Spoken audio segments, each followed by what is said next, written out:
Hello, everyone, and welcome to Retro Fandango number 182. I'm already in a disagreement with my buddy Ramvox, Richard. What are we Um, disagreeing on? We're just talking about barbecued mice. you said that we do this live show on YouTube and only one warm body shows up, and I disagree. It's at least I five.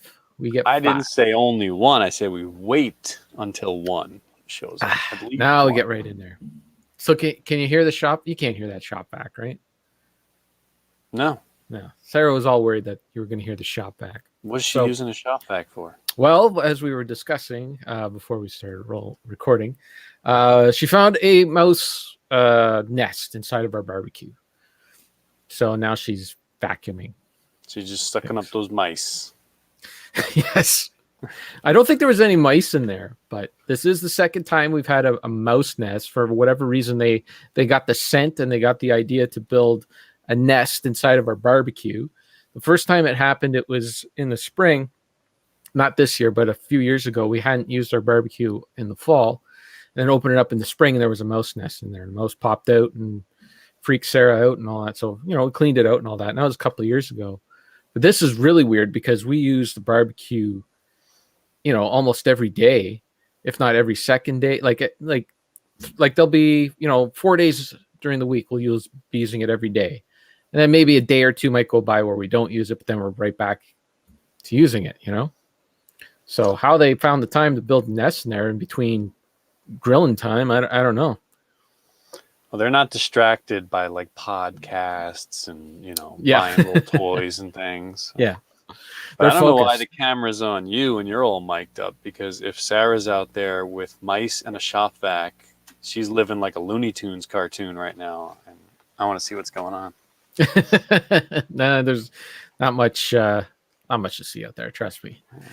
There's no actual, we didn't see any mouse. It was just the nest is there. So she might have fired up the barbecue yesterday and then it took off and then it won't come back, right? Well, yeah, I mean, forget the vacuum. Why not just light that thing up? That'll solve your problem. She did. Well, we did, but I guess they put the nest in the corner where the flames don't get to it or whatever, because it was singed a little on the side, but it's still the nest usable. itself was, it was still usable. So you had to pick it up and throw it out, and then she's just vacuuming the rest of the whole thing out.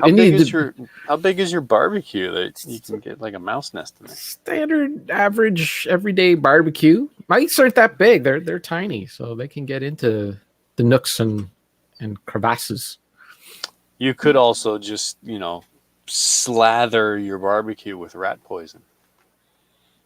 I don't think it's good to put rat poison close to where you cook your food. I don't think it's a good idea. Find out. Yeah. I guess I would be away. We would discover if it is a good idea. Either way, your problems would be over. That's true. Oh man, let me tell you, today has been a friggin' long day. I don't know about you. Well, you just started your day, but my day started, and I'm not allowed to complain about this. No one's allowed to complain about this, because if you complain about it, you apparently are for dead babies and killing children. Okay. So we have this thing in the system in Canada called an Amber Alert system. Mm-hmm. And if a kid goes missing, they put out this Amber Alert. And recently, like within the last couple of years, they decided maybe we should get phones in on this. We should get everybody's phone in on it. So if we put out an Amber Alert, we're going to put out an alert on everyone's phone. It's fine. Okay, sure. But they put out an Amber Alert at 3:40 in the morning. And regardless if you have your ringer turned off or whatever, it just friggin' your phone just starts going off. Uh-huh. And because I'm a Canadian, my phone just doesn't go off once. It goes off once to tell me that there's an Amber Alert in English, and then it goes off again a couple minutes later to tell me there's an Amber Alert in French.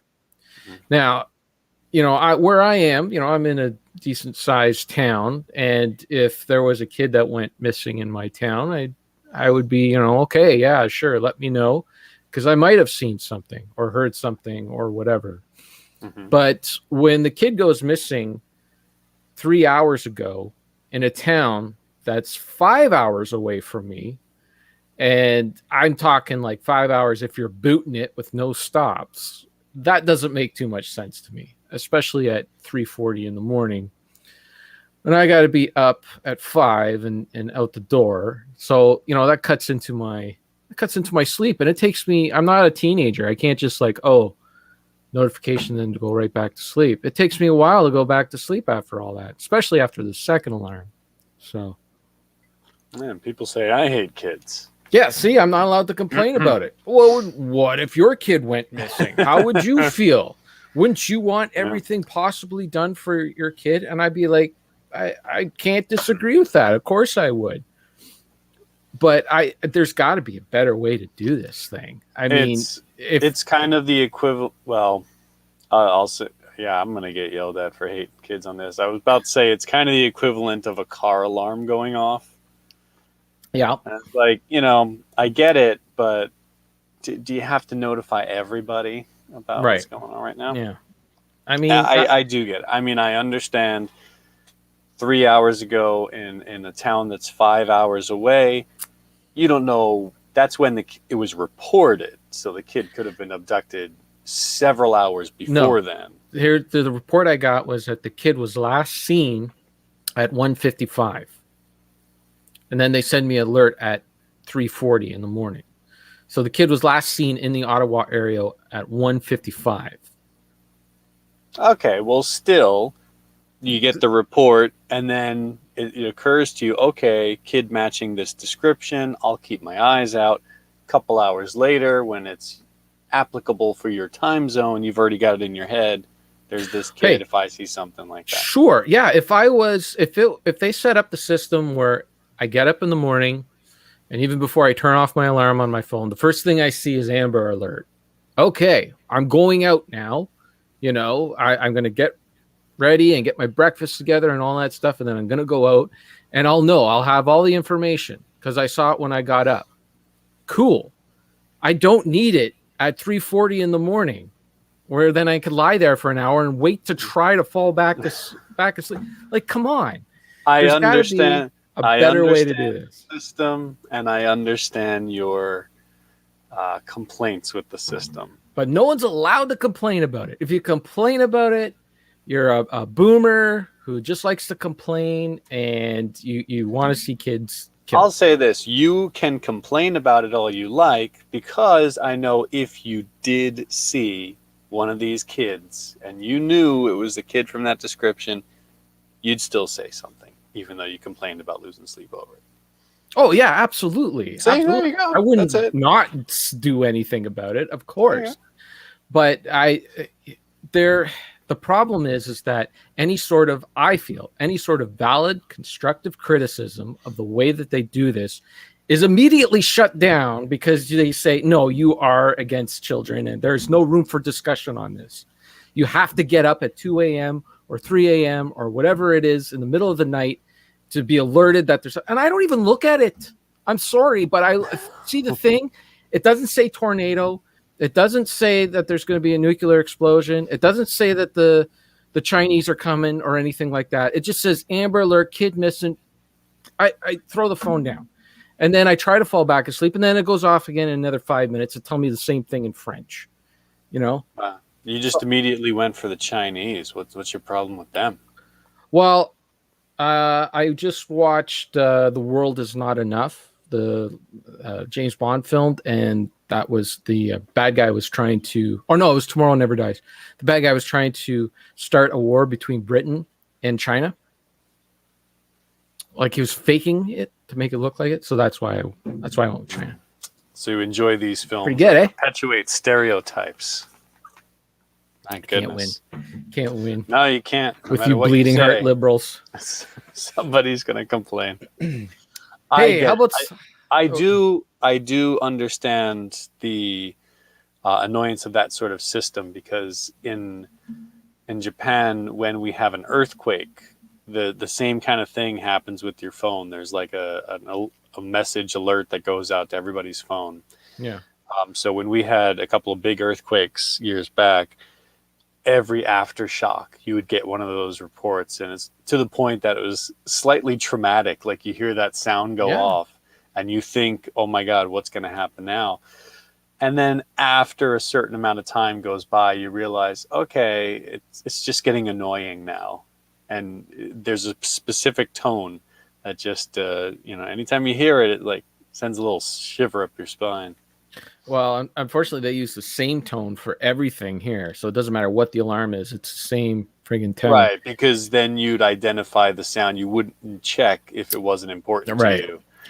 So there was a mistake a couple of years ago where everyone got an alert that the nuclear power plant in Pickering, Ontario, which is in Joe's neck of the woods, there was some sort of problem with it, but it's being worked on or contained. It was a very vague message or something. It was very weird, and it went out to everybody. Everybody got this message, and they're like, "What is going on?" And and it turned out that they were testing the alert system, and they sent out something that they weren't supposed to. I think I heard something about this. I don't know if it was that or just something extremely similar to that. Yeah, and everybody freaked out, but it turned out to be nothing. But anyways, I got no problems with the Amber Alerts. Do the Amber Alerts, but I mean, you can figure out a better way to do it than waking everybody up in the middle of the night. I'm sorry that offends you. Anyone listening? I'm sorry. Nobody offends listening. you, but I think there's some room for some constructive criticism of that system and the way they do it. You want to go back to the milk cartons? No, I mean, like I said, like, it's a valid question. If they said, if it was your kid missing, wouldn't you want absolutely everything done? And absolutely, I would. I couldn't even imagine being in that position. Yeah. So I don't have any kids, but I suppose in that situation, it's maybe if it was just something that you requested rather than being mandatory for everybody. Yeah.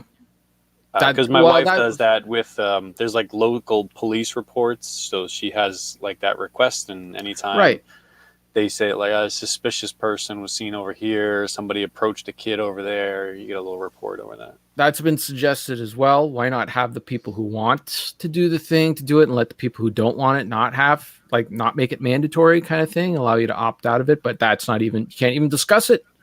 It's not even up for discussion. Not allowed. Nope. It's this way.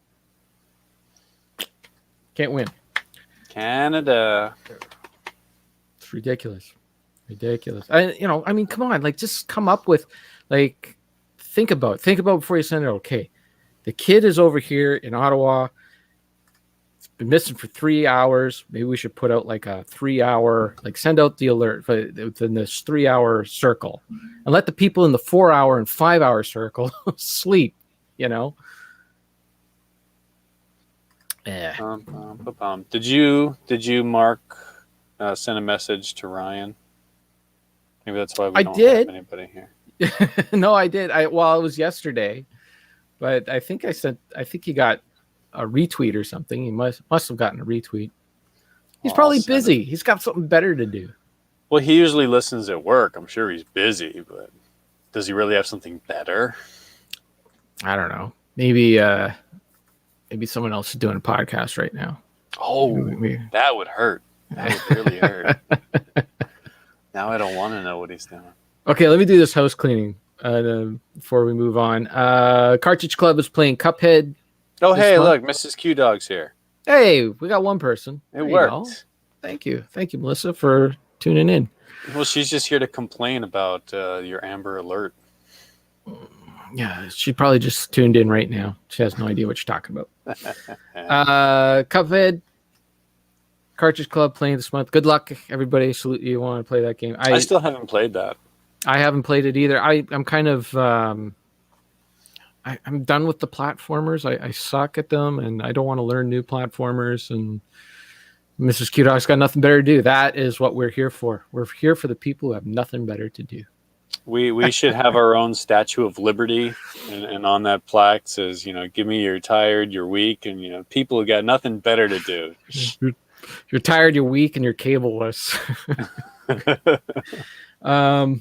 Yeah, I salute anyone who wants to play that game. I don't know. I'm when I see tough, hard, difficult platformers, I'm just like, I could do a Dark Souls type of game once in a while. But even that, I was playing the Surge. And I got so far into that, which is a Dark Souls type of game. Now I'm stuck on a boss, and I'm like, it's too much effort to go and fight it. Next month they're playing Super Mario Galaxy in July, so get ready for that. RF Gen is playing Metal Gear Solid 2, The Sons of Liberty. Good game. And Beat the Bandy, I kind of put in a informal request to have a racing game on Beat the Bandy, and he stepped up and chose Rad Racer this month for the month of June. So now I'm gonna have to dig out my copy of Rad Racer and the NES. Are you gonna do the Power Glove like the kid in the movie? God, no, that thing was terrible. No, my buddy Frank had one of those, and it was awful. You want to get the high score. It was funny because for years he had that. He had it like his TV in his bedroom had there was some like sort of it had sticky, like these like 2 or 3 different sensor nodes bars or something he had to put on there. But he took them all off, but all the residue was still on there. But no. Yeah, I kind of forget that's kind of like the precursor to the whole Wii sensor bar thing. Yeah, they were always on that stuff, always trying to get people to do gimmicky things. Yeah. Speaking of the Wii, I actually broke that out and played it last week. I put back in that Punch Out. It's a good game. That's good times. You don't use the motion controls though, right? You put the thing on the side. I just used the controller, which that D-pad. Yeah, I know. It's just, why they wouldn't let you I don't think you could put in the classic controller. No, I think I read that somewhere. That would have been much more comfortable. Yes. Still a fun game. Still fun. And every time I play Punch Out, whether it's the original or this Wii one, for some reason I never got too into Super Punch Out. But whenever I play it, it was the same thing. I start up and I'm like, I'm not very good, but I can make my way through the minor circuit, get into the what is it? Oh God, what is it? Heavyweight is the last. Middleweight? Main? I don't know. The middle title thing. And I always like lose at Great Tiger. He's the first guy to like knock me out. And then I put it down. I don't play it for a while. And then I pick it up and I start playing. I beat him and I make it up to Soda Popinski. And that's where, even if I'm trying hard, I can't get past Soda Popinski. Yeah. Same pattern every single time. I think I was stuck on the original Punch Out on this. Is it Honda that comes back a second time? Yes. Yeah. I always got stuck on him. Well, that I would get stuck there, but it's always the pattern of I don't play it for a long time, and I'm playing. I'm like, oh, okay, I remember this. I get there, and then Tiger, he gets me down. Tiger, and then I'll struggle a little bit with Bald Bull. I'll struggle a little bit with Honda the second time he comes around, and then once you get to Popinski, it's over. In that Wii version of the game, there apparently you can fight Donkey Kong if you make it far enough in the game. I've heard that. I saw that in a review. I think it's after you beat it, he's like the he's like the real boss. Like you think, oh, I won, but then like the real boss. You have to beat it twice, or you have to get a certain number of knockouts, or something like that, because you get graded depending on how fast you do it. Time limit, something. I don't know. I'm not good enough to do that. I'm kind of with you on the whole like hard game challenge. Like I'll play the game to the point that I'm comfortable with it, but one of these super hard games, you got to be pixel perfect and all that. I don't have the time to put in to challenge myself to get good. I just don't care. Like there's sometimes like when a game is like, okay, this is really challenging and I want to play like Ghostbusters, the video game. I wanted to play that on the harder difficulty levels and all that, and sometimes it's like, I just don't care. I just want to get through a game.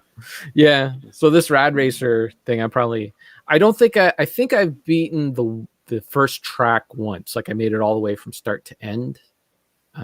Once, I think, like 10 years ago or something, but it's been a long time. I don't think I've ever played Rad Racer. It's good times. It's a good game. Yeah. What else can we talk about? Do you want to start in this toy stuff, or we're talking about games? Do you want to continue? I got one more game to talk about. Yeah, go ahead. Tell me what you've been playing. Well, I've been playing Put it in the comments down below. I've been playing that darn Xbox. I've been having a good time with that, and the Game Pass. And on there they have State of Decay. Let me tell you that I don't know if you heard that it's called quick resume, where you can go out of one game and into another game. So it'll pause your game, and then you can go play another game, and say, okay, I want to go back to that game, and you go right back to it, and it'll just start it instantly. Does it work? Does that work for just like going back and forth to one game, or can you bounce to all different save states? I think it's in between two games. You can bounce in between, I think. Anyways, so I started playing the State of Decay 2, and I was kind of enjoying it. And I'm like, I wonder if I should play State of Decay 1 first, because I have never played, or I played it a little bit on the PC, but I was like, maybe I'll go back and play that one. And it was a small download, so I was like, maybe I'll go get that one. So I paused State of Decay 2. I played all the way through State of Decay 1, like the whole thing from beginning to end, which probably took like 20 hours or whatever over the span of a week. Then I'm like, okay, I'm done with that. I'm like, I'm going to go back into State of Decay 2. I fire up State of Decay 2, and it freaking quick resumed that game from like a week ago. I was like, my character was in mid-stride, and I went in it, and the character went like it stopped running. I'm like, I totally forgot it did that. It was pretty cool. That is impressive. It's an impressive bit of technology. But at the same time, it's like, come on, can you just focus on one game at a time? Did enough people complain about this that you got to add that feature? Well, I mean, I think what it's for is if you're multiplayer, like you're in a multiplayer thing, and it's like, okay, I want to start up another game, but you got to wait for your friends to come on or whatever. So you go play something small, like a little side game or whatever, while you're waiting 15 minutes or whatever for your friends to get their act together. Then you can go back into that game. Or sometimes I like having like an adventure game going and a racing game going at the same time. Like sometimes like I just don't feel like doing the whole, adventure game thing and all that. And I just want to just do a couple of laps on a racetrack. So it's kind of cool that.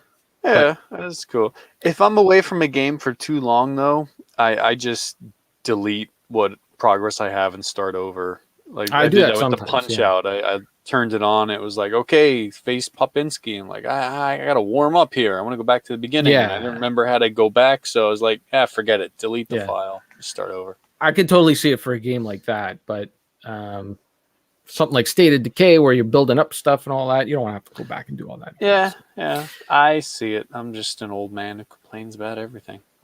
Anyway, State of Decay 2, it's like it's like a ripoff of the Walking Dead world. It's an open world game where you go in there and there's zombies everywhere and they're all attacking you, and you have to find other friends and build up a base just like you would in the Walking Dead. But it's pretty cool. It's got permanent death, so if your character dies, character's gone. But you're building like a base with all these people in it, and you can swap at any time between characters in that. So if your character dies, you just go and start with another character. But all the progress you made with that character is gone. So like, it's a little bit like they all have skill trees, right? So it's a little bit like an RPG. Like, they're getting better at hacking away zombies and stuff like that. I haven't killed one of my characters yet. Characters have died while they're with me, because you can bring someone along with you, and they've died, but I haven't died with my character yet because I'm very careful. Before I go into a thing, you have to, like, there's these things called blood hearts or something like that, and they're making all the zombies extra crazy and extra mad. So you have to go in there and strategy, like, okay, I'm going to bring enough weapons with me and enough bombs with me and enough health with me and enough energy with me, so I can go in there and kill this thing. But there's a little bit of give and take with the whole system. Like, it also will kill like other people. So there's different ways you can play it. You can play it like a sheriff. You can play it like a warmonger, where you just go around and just take everybody out.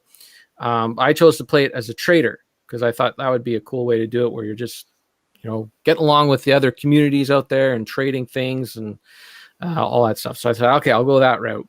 So they have these vehicles in the games too, and the vehicles degrade over time. If you start hitting too many zombies with your car, or hitting whatever objects or whatever, your car will start breaking down. So you got to find these toolboxes to fix up the car.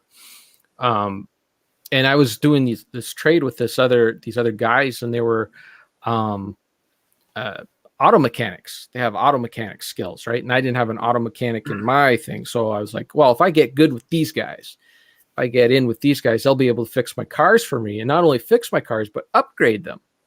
So I'm like, okay, this is cool. So I'm like, I'm going to focus on these guys and get them all up to date. So, the first time I go over there all prepared, got all my stuff, go over there, and they're like, oh, we just need you to go get this one thing and come back and do it. So you go out and get the one thing, bring it back. And then next time call, all prepared and everything. Oh, we just, our friend is, on the other side of the map and he's lost, and we just need you to find him and bring him back. Okay, I'll go do that thing and all that. And then they moved in like right beside me. There was like an auto place right beside me, and we're getting to be so good friends. They're like, hey, we're going to build a thing right here. I'm like, oh, okay, that's awesome. They're like, come on over. So I get all prepared. I go over. They're like, oh, we just need you to help us, move stuff in or whatever the heck it was. I'm like, okay. So the next time they call me, I'm like, I'm not going to grab all my stuff. I don't need all that stuff. I'm just going to go over and help them do whatever it is they're doing. Hopefully it's the last one, so they'll be all ready and they can fix my cars for me. So I don't bring anything, and I don't even bring a buddy with me to help me out. I go over there, and they're like, oh, yeah, we're ready to move in and everything, but it looks like we pissed off some zombies, and they're all going to be coming in and attacking the place, so we need you to defend the place. And I got nothing. I got like... I got this crossbow thing that could shoot like one thing at a time, and it takes forever to reload it. And I got my melee weapon, but that's it. I don't have any health with me or anything. And this is my main character. This is my guy. I don't want to lose him at all.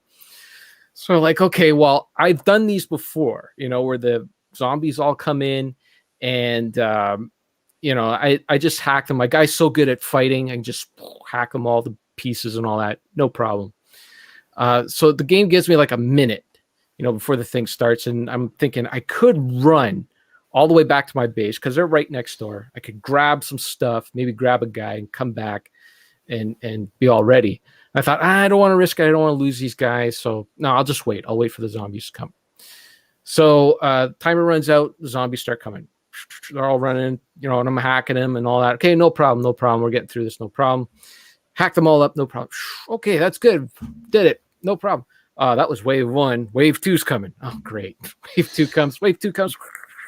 Hack up all these guys and all that. Oh, there was a screamer guy. He's a guy that yells, and he'll bring other guys in. Hack him up really quick. All right, no problem. Got through wave two, no problem. That's good, but wave three is starting now. Like, wave three. Wave three starts, and hacking zombies, and then I hear, and it's a big juggernaut, like just this big, massive zombie guy. I've never killed one of them yet. And he just comes in, and I'm like, oh man, I don't know what I'm going to do. So I'm in their garage thing, and the garage, it's kind of like has like these big windows, and the juggernaut is like running around in the parking lot and that. And I'm like, if I stay inside this garage, I can shoot it with my crappy, bow and arrow thing in the head, as much as I can, just shoot him from there, and he can't get at me in here. I'll just let the other guys shoot at him. So I'm shooting him, and we're killing him, and we're wearing him down and all that and all that. And then I hear, "Rrr!" There was a juggernaut like in the street that heard the commotion, and he came over. So now I'm fighting two of these guys that I've never been able to fight before. So we get the one guy down, but like everybody has like no health left at all. And oh man, how am I going to take this guy down? And the guy just friggin', eventually he took the one of the mechanics, tore him apart. There was bits of him everywhere. It was like a one of those tremor worms exploding everywhere. And then I almost get him down, like where he's down on one knee, and so he can go up and do the executing move, but I couldn't get to him fast enough, and he picks up the other guy and tears him apart too. So I lost both my auto mechanics, and I survived. I stayed there, and I kept shooting him from that safe spot, like in the thing, until he died because I was so pissed off at this guy. But the one time I didn't go over there prepared. That's what the game. That's what the game did. There you go. Hey, there's you say you don't like hard games. Well, I was playing on normal. I was playing on normal mode, but it wasn't a hard game until those friggin' juggernauts showed up. Right. Mrs. Q-Doc's been playing Declutter the House, and I swear it's never going to end. I don't think I can beat it. Yeah, there you go. Oh, I hear that. talk about a permadeath game. There you Just playing a go. roguelike right there. So there you go. That's all I've been playing. That's it. That's State of Decay 2. It's good times. You know, the getting attached to your characters, I've never really felt that in a game. You know, I mean, I don't play a lot of those games where you'd like RPG build up your character. So That's much. why. Yeah. The closest I can say is something like Torchlight. You know, a game like that, I tend to play very conservatively right away. You know, make sure you pick up everything you can, gather up enough potions and all that, so that halfway through the game, when I'm feeling like, okay, I've been playing this game for 10 hours now, I'm losing my patience, I just want to finish the game, then I can play a little more recklessly because I have so much stuff stored up. Right. Like, okay, whatever. I'll respawn in town, lose my stuff. I got plenty. Whatever. Go. I don't know. Well, I mean, like you never got attached to any like Gordon Freeman in Half-Life. I got pretty attached to him because but story. I mean, a game like that, you will just continue. You won't lose that character. Yeah, right. Or you can just load up an old save or whatever. But right. I mean, the closest I never got that because I don't play RPGs, but I do occasionally play that like pen and paper thing where you create your characters. Yeah.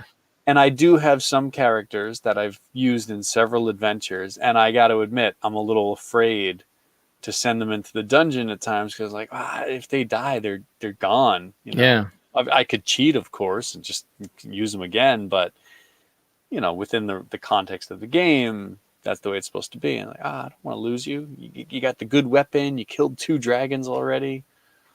Yeah. So, State of Decay won't do that. As soon as someone dies, that sucker auto saves because they know that people will cheat and they'll try to like exit out into the menu or turn off their Xbox or whatever. It does not let you do that at all. It's like that character's gone. It's not coming back. It doesn't give you the near. Like, are you sure you want to do this? Are you sure? Are you really sure?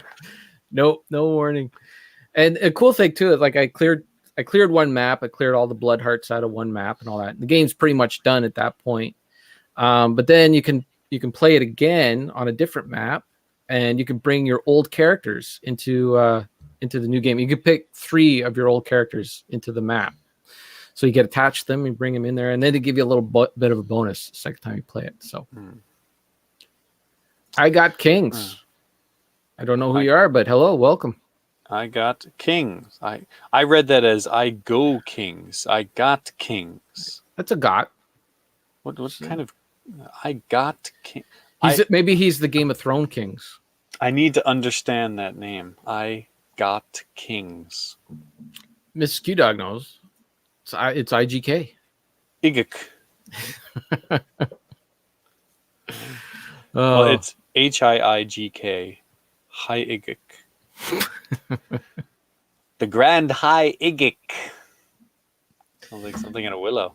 Oh, look at that. We got a new person watching, and we already trashed his name. Yes. Well, that's the way it goes. Yeah. If we still had a soundboard, you would be immortalized. I should get that up and running again. I don't know how. I know. And I was listening to Ramble, Record, Repeat, and they got a soundboard on that show, and that kind of like soundboard's my thing. Damn it! Not anymore. No, soundboard's for everybody. Anyone can do a soundboard. I'm just kidding.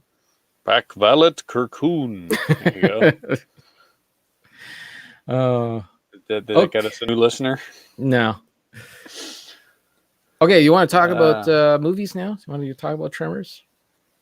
We can. I want to talk about toys too. Oh, right. I'm sorry. That'll be faster. Okay, go for it. I was watching on Netflix. They had that Power of Grayskull documentary all about the creation of He-Man. It's kind of older. It's from a few years back.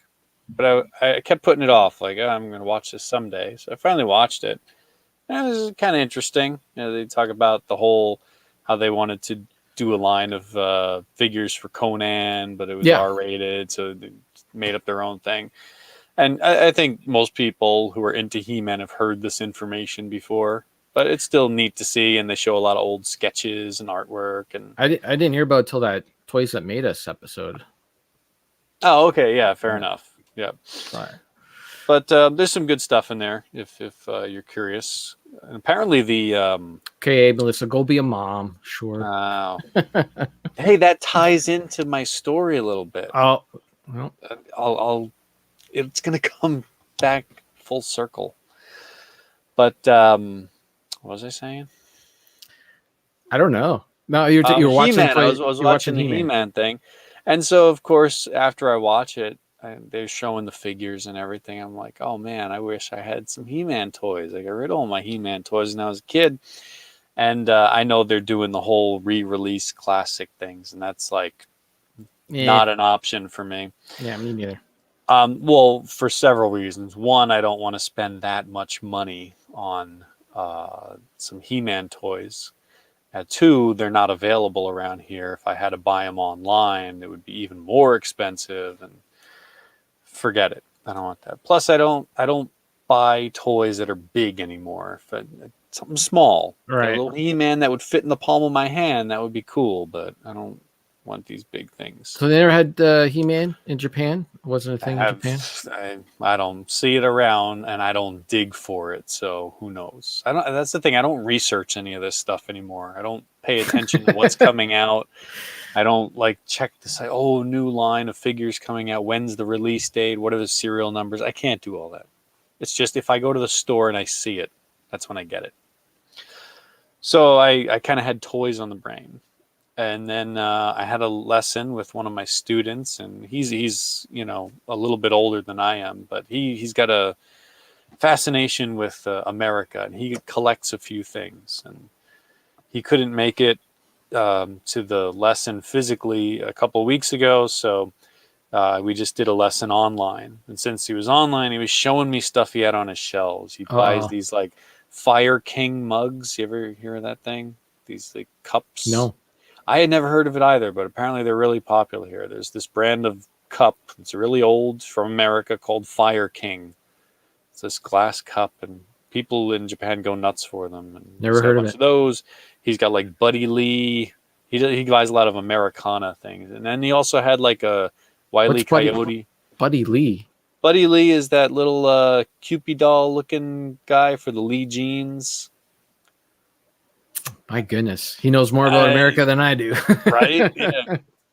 Like the things they focus on are things that probably a lot of Americans or people in the West probably is like, Right. I don't know what that is. Anyway, he's showing me stuff and all these toys and things, and then he mentioned he had like this old Disney thing from Hong Kong from years ago. I was like, you know what? I have a toy from Hong Kong from years ago too. It's like my original Godzilla figure, and so we're talking about this, and I put my Godzilla figure out where he could see it next time he came over. And so I was like, man, you know what? I got toys on the brain. I'm interested in going to look in some of the shops. There's a really cool shop nearby, and for years I've gone there, and they sell like books and comics on the first floor, and then the second floor they got cases of all like collectible figures and things. It's like a nice big place, and it's a privately owned store. There's plenty of room. It's always kind of empty. It's my favorite secondhand shop to go in to when I'm looking for like little, collectible things to spend my time and money on. So I figured, you know what, I'm going to go. I had a free morning, so my wife and I drove out there, and we get there, and there's a sign on the front door, and that's never a good thing when you see a sign, a printed sign on the front door. So I was really nervous, walked up there, and sure enough, the store is going to close down. This is their final month. So we got, like, they were already, like, putting shelves outside. You go inside, and they're already stripping some things down. I was like, oh, this is so depressing. I love this store. It's great and all that. But, man, they're shutting down the end of this month. So part of me was really happy that I went there, because if I had waited, I probably would have went there and the whole thing would have just been done, gotten there too late. So I went inside and they had a little sale going on for some things. They're already starting like some stuff's 30% off, and then after this day it's going to be 50% off. After this day it's going to be this. So it's kind of the if you want something, get it now. Yep. So I was looking around and I was really happy because I went, I looked in, and I'm sorry I don't have it with me. I left it somewhere else. But first thing I saw was a little Sonic the Hedgehog. And we talked about the amiibo, and I always thought, oh, maybe I'll get that Sonic, but I didn't like the pose, didn't like the sculpt. Right. Yeah. I And I didn't get saw it this either. one, and I was like, you know what? That's finally a Sonic that I like. It's closer to the original Mega Drive, like the original Hmm. Genesis Sonic. He's a little rounder, and he's got his hands on his hips, and he's got that like annoyed look. And I think, yeah, that's Sonic. That's the Sonic I know. So I was like, oh, cool, got that. And I didn't really see much else that I was interested in, so I was kind of on my way out, which is a shame because I want to support them to the end if I can. But then I noticed they had this big bucket, and in Japan they had this thing years back with Pepsi, where you buy a bottle of Pepsi, and there'd be a little figure, like in a bag, stuck to the top. And they did this whole thing with Star Wars, where you'd get like little Star Wars figures. And I guess they did it for like the prequel movies mostly, but they threw a lot of classic characters in there as well. And it was a big thing. Every time you go to a secondhand shop, you see them somewhere. They always got like a bin of them or a little plastic bag where they throw a bunch of them in there because they were so popular and there were so many of them that it's really not hard to get them. Like Hmm. even the ones like you think, oh, it might be hard to get Vader or something, but no, you can find them. So I was like, you know what? I've passed on these so many times before. I always told myself I'm not going to buy these. There's just so many of them, and most of them are like prequel characters. So I don't know if I want to bother with this. But I figured, all right, let me go look, and they're the perfect size for tabletop gaming. Uh-oh. And one of the games I play, it's so easy to just take that system and alter the rules to make it like, okay, it's not a fantasy game now it's a Star Wars game. And I got these little figures here. I was like, you know what? I asked the lady, how much are these things anyway? And she said, you know what? It's an all you can fit in a bag. So she pulls out Oh, this little bag, and it's like the size of a half a sheet of paper. It's not big, right. but she's like, all the stuff in these buckets, like all over here, it's a bunch of different things. She's like, whatever you can fit in the bag, it's just $3.50 for one bag. I was like, all right. I start digging. I start going through, and this is where it's tying to the Melissa story. I really had to go pick up my kid. Like she's getting ready to finish school. I was like, I knew I had to leave there at a certain time to be Yeah. able to get to her in time. But so I'm just kind of like looking through because it's a whole mixture. They had the Star Wars stuff, but then they also have like Planet of the Apes, the Tim Burton one. They had a thing with that. All right. And then there's this other stuff for this Pepsi Man character that's a mascot in Japan. And I'm digging through all these things. And like every time I find a good Star Wars one, oh, there's Yoda. Like, oh, there's a Sand Trooper. Oh, there's a Gamorrean guard. Like, I don't have time to like look through all of them and compare which one's the best. So Right. I was just throwing them all into a basket. And then as time's getting short, so I'm like, all right, I just throw them all in a bag, whatever. Yeah. So I probably got duplicates and everything of some of these. But if you're playing a game, you want to have like many stormtroopers and stuff like Right. that. So Sure. throw them all in. Pay for my bag. I'm out. Pick up my kid. Didn't forget to pick up Didn't my forget. kid. Didn't forget. I was an adult for a moment. But then at the end of the day, I go through and I look at all the figures and stuff. 74. I got 74 figures in that one Wow. bag. And there are a bunch of duplicates. I got like 3 Boba Fett's, 3 Darth Vaders, which is fine because I can pick the best one. And some of the lightsabers are a little bent, so I gotta, find a good one. So now I'm into that. Now I guess I've kind of thrown myself in the hole that That's it. because I couldn't find certain characters, I couldn't find a Luke and I couldn't find a Han Solo. Oh, that's no good. So I got a good Chewbacca, I got a good Princess Leia, I got a good Lando, I got 2 good Landos. So the other thing though, kind of tough to find stormtroopers. So I'm gonna have Maybe to. other gamers are doing the same thing as you. and picking up all the stormtroopers. I imagine so. So I've seen these Toku things. Joe has an important question here. Did you or did you not find a Jar Jar Binks? I found several Jar Jar Binkses. I purchased 0. Ah, you said that I can't do Jar Jar Binks. You said about Jar Jar Binks. I left Jar Jar. I left little baby Anakin. I didn't buy any of those. I didn't buy any Queen Amidala's. All that stuff stayed. I did buy some of the battle droid, like the super battle droid ones, because I saw a lot of those, and I figure I found a good like prequel Obi-Wan, like maybe episode 2 Obi-Wan, and it looks good, and it's like, okay, I could do something with Obi-Wan and battle droids. I can play a little thing there. I'll be fine with that. I found a good looking Mace Windu. I was like, all right, cool. I could have a couple of Jedi versus a bunch of battle droids. That could be like a cool little scenario. Ryan, with his Simpsons quote, I crushed my Wookiee. I got 2 Chewbacca's. The only problem is it's the Chewbacca from the end of Empire where he's got C-3PO on his back. Yeah. But snap that C-3PO right off. Poor C-3PO. Didn't stand a chance. Nope. I did get a good C-3PO. I got a good R2-D2. So there's a lot of good stuff there. But I would like to find a Luke and a Han Solo. So one other thing that happened. Sorry, this story's going on for a long time. Yeah, you said it was going to be short. My wife forgot her umbrella there, so we have to go back today. So I'm going to go. Peek through again. There you go. So your wife was with you when you were doing She was with me, yeah, but she was looking in the book section, reading, and I was playing with the toys. Yeah. All right. Well, while you were telling that story, you got an explanation with the I Got King's name. Said, I hate picking names. This was just a reference to something I said when I played poker with some friends. I don't know how to play poker. They asked what I had said. I got 2 kings. 2 kings. Those are the best names. Those are the best names when it actually comes from something and not Cyber Thor 2000.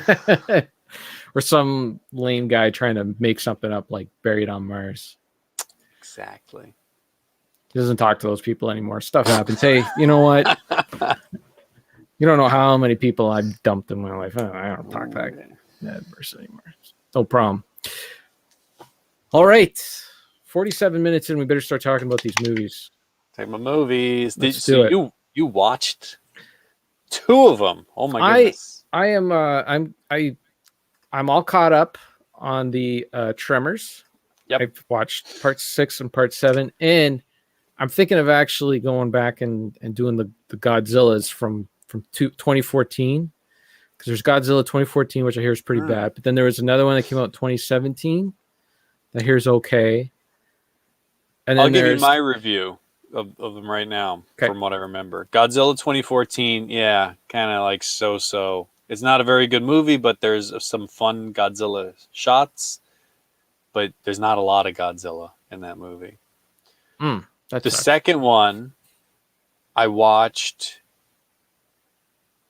within the past 6 months, I want to say, and I can't remember a single thing about it. I want to say it was better, but at the same time, there were 4 recognizable monsters. Godzilla, King Ghidorah with the 3 heads, Mothra, and Rodan, who's like the flying pterodactyl guy. Right.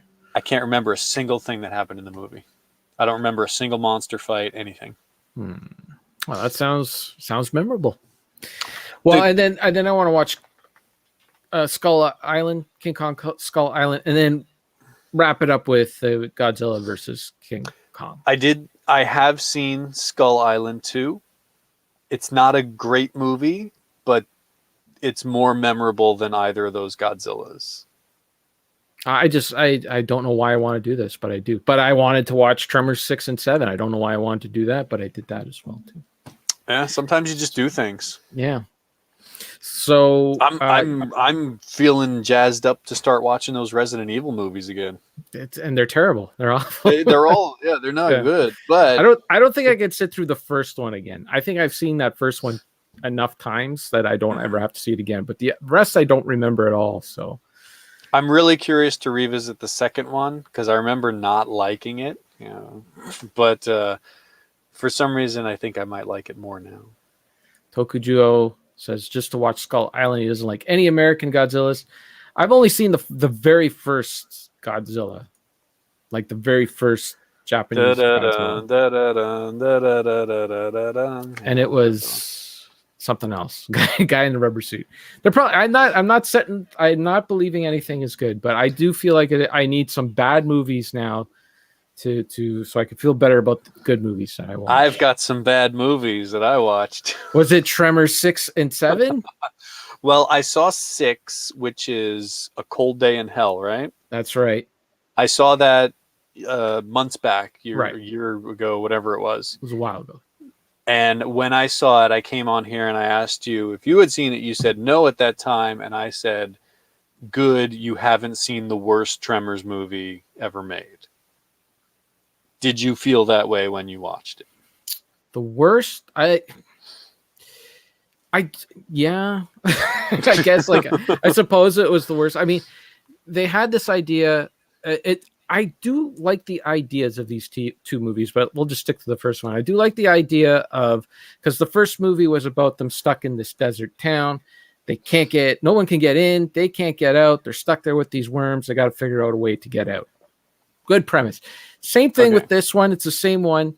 The idea is that they're stuck in the Arctic this time, and the worms can drill through the graboids. Sorry, if I to be technical, they can drill through the ice now somehow, and kill people. And they're stuck on this Arctic thing, and they can't get in, and no one can get in. They can't get out. So it's the same kind of premise idea, but the execution is they didn't even bother to go to the Arctic to make this movie. They made it in South Africa. No, they shot it in South Africa. So they were planning on shooting it in Bulgaria to at least make it look like something like an Arctic thing. But the plans fell through, and they said, "Well, you know what? We'll go back to South America or South Africa, sorry, because that's where we shot the last one, and we'll just use some CG to make it look like it's snowing and there's snow." And they did that for the first scene of the movie, and that was it. They just kind of forgot about it. They just said, "Well, you know what? There's some throwaway line like, oh, it's warm here." Yeah, it's a hot spell. There's a hot spell going on, and it's funny too because you can get pieces of it from the script that they had this idea that they were going to tie this attack to global warming. The graboids were frozen up there. They were a different breed that could survive in the cold, but because of global warming, we've kind of melted the ice there, and they can get through the ice easier and all that. But at no point do you ever feel like as if they're in the Arctic. Like, for one, there's trees everywhere. There's no Arctic in the trees, or no trees in the Arctic. There's a thing called the tree line, and it actually goes through Ontario, my province. It's way north, but there's like the very north part of Ontario. There's no trees because they can't grow because it's too cold. The ground is too frozen. In the original Tremors, the location was key to that movie. Like, it's kind of like it was part of it. It's part of it's one of the characters, like New York and Ghostbusters. It's like you need that environment. It was importance to the plot of why this could happen and how it could happen. You go into the original sequels, 2, 3, 4, it was still in that area. So it just kind of made sense. All of these new Tremors sequels, like, the location doesn't matter one way or the other. There's nothing special about where they keep going to different places. It doesn't matter. Yeah. The only thing story-wise that you get out of that is that, oh, we found some in this other remote area. Right. That's it. The Tremors sequels, none of them make sense because after the original film and people find out about these things, you're not finding some local hillbilly to come out and kill these things. Yeah, there'd be military scientists. Would be swarmed. I think they said something in this most recent one about oh, these things hunt by vibrations. You want to send a whole military troop in there and have people walking around? Oh no, that was in Tremors 2. It was one of Okay. their like why the military is not involved. Yeah, There'd be like people all over. There'd be too many I vibrations. feel like it's a thing that you can get away with in one more sequel, but then after that, it's like the cat has to be out of the bag, you know? There were two. I will come back to these movies. I want to step back to the original prequels, sequels. There are two ways you can do a sequel to this movie. One is what they did in part two. The worm changes because you know the Yeah, threat, you know what to watch out for. Okay, so we got to have something new happen. Change it up. The worm births out these little mini things and they behave differently. Good. Or part four, you somehow get another group of people who don't know about this and they have to go through the same scenario and learn everything. Send it into the past, someone else who experienced this, or somebody who it's happening at the same time as the original Tremors, but like to a different group of people somewhere. That's all you can do. Otherwise, it doesn't make any sense because people know about this now. well, it's like these sequels want to have their cake and eat it too. They make it as if the graboids and the whole culture of the graboids are known to only a certain group of people. Like they're Right. all into it. Burt Gummer, who's Michael Gross, who's been in all of these movies, that's his character. Burt Gummer is like a hero to this sect of people who are really into it.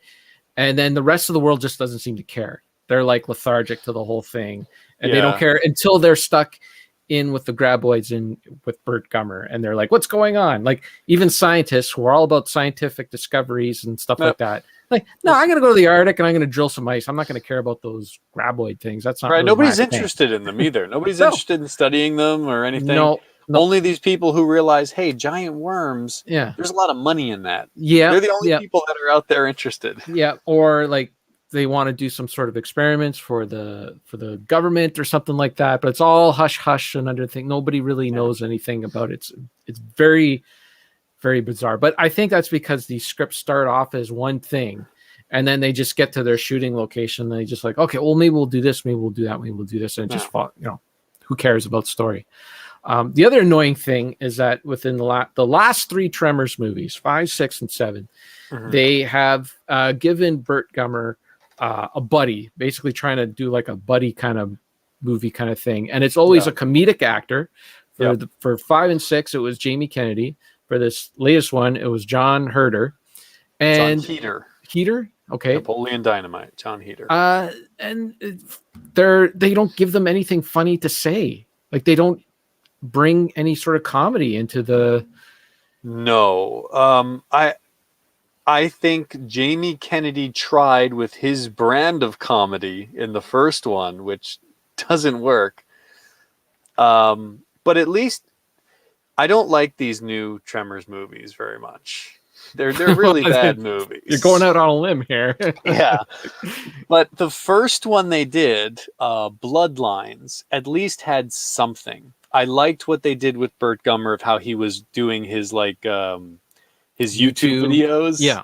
I thought that was fun. That felt like his character. They had to do something. Like this guy who has like been a hero in the 3 movies, and they had to give him like some sort of level of celebrity or something. So yeah, I thought that was fun because in the second movie he's like recording himself as he's doing his mission. He's taking it very seriously. And then they introduce the character who ends up being his son. So there's like a little character development there. The second sequel, there's nothing. It's just them there and then just fight monsters. And then this same most recent one with John Heater, it's like there is nothing. There's absolutely nothing. This most recent one is one of the laziest movies I've ever seen. Like nobody had any idea of what to do other than here's some money, make another Tremors movie. There's absolutely nothing. It's the worst script writing. There's like nothing makes any sense of why they're doing different things. Whatever they were trying to do with John Heater's character of like him having like becoming a leader for his team or something. It was all just like Yeah. sloppily like peppered in there. Even the ending, it's like Bert's on his own, and then John Heater just joins him for some reason. Which made no sense Makes zero sense. okay, John Heater throughout the entire movie, he's the weaker guy. I'm guessing he's supposed to be a little bit of the comic relief, but he's also like the next big star in the film. But they have this female character who's way more competent than he is at doing everything. And she knows about the graboids because she's in the community and all that. She's all about the guns, and Burt Gummer's her hero and all that. So if anything, those two should be the ones to save the day, right? They're the ones that should be going out and, at least her. She's like the friggin' most competent. The one that's the one who works as part of his team.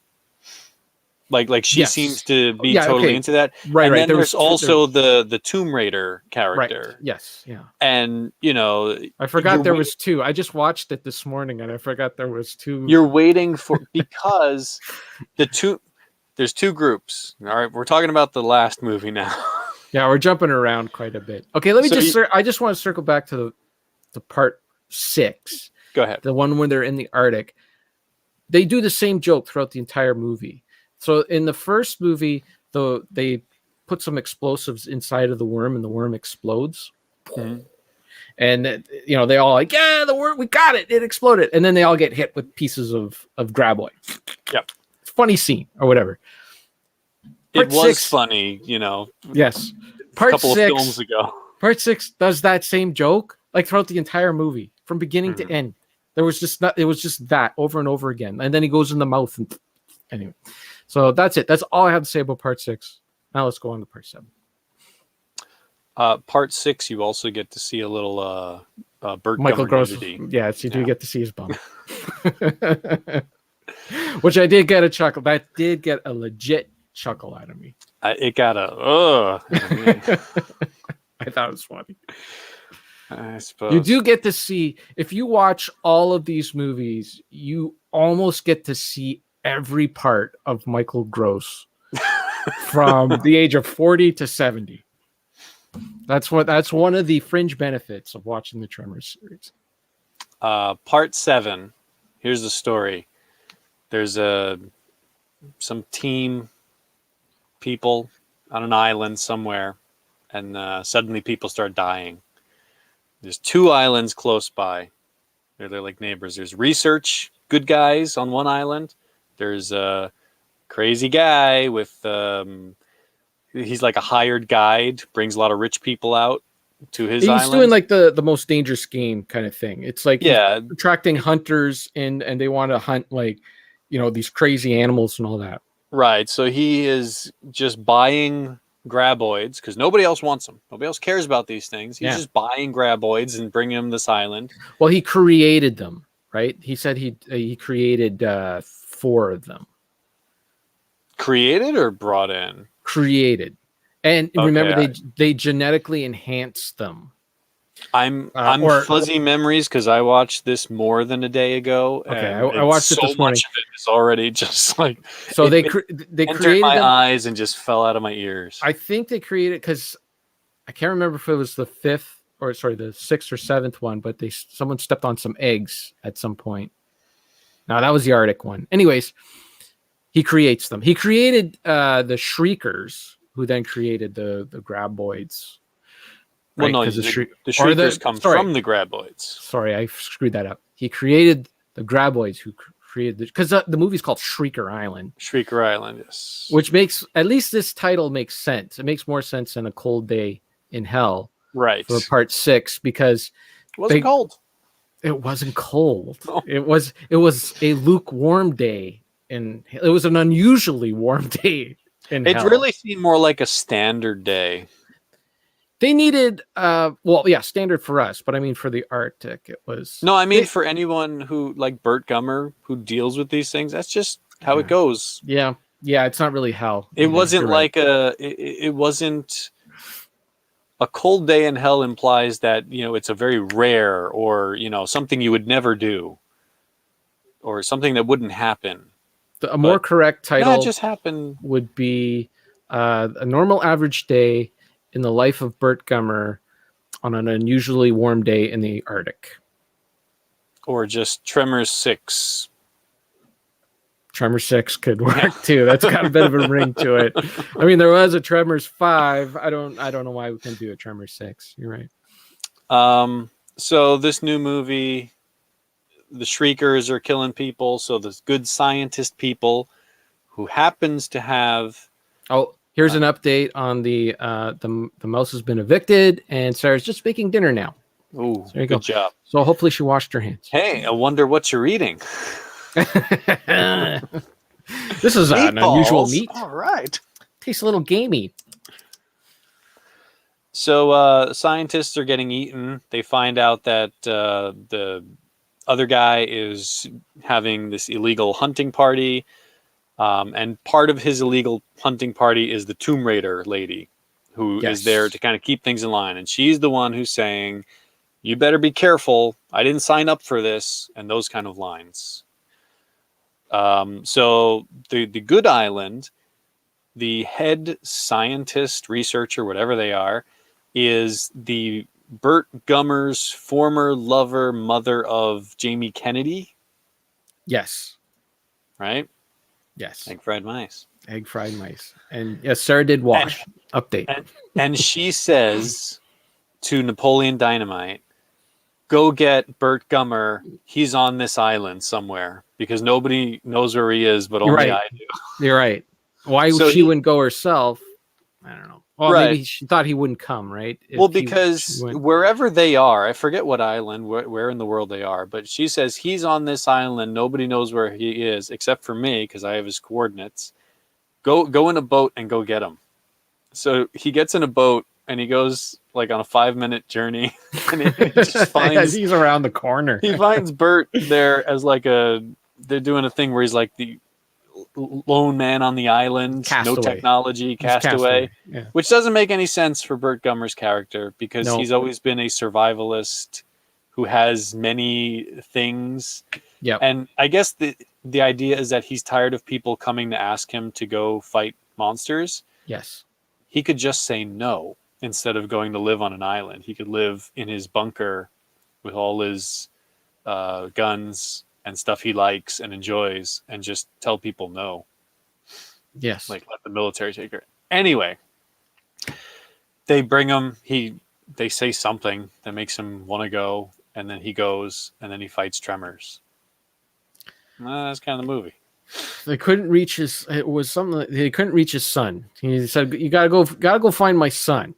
That's the interesting thing. I'm really curious why Jamie Kennedy was not in this movie. There's only a couple options. One, he was just not available. Like very limited time shooting and like, oh, we couldn't make it.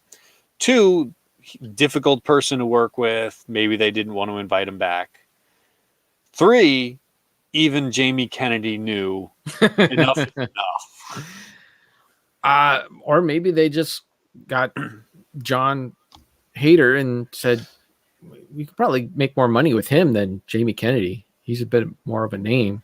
Maybe he personally financed the movie. Said, I want to be part of the Tremors universe. These movies are like the Universal logo comes up at the beginning of these movies, but it's like a division. It's called 1440 Universal, which is like it's one of their direct to video. Yeah. Like this is like the last part 7.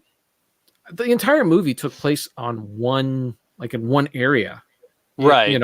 They say they're going to this island, that island. Yeah. But it's obviously like they just turn the camera around. They move the camera. Yeah. Yeah. It's pretty bad, pretty lame. But it's like you didn't even need it to be all these different islands. You could have just made a story where it's all on one island.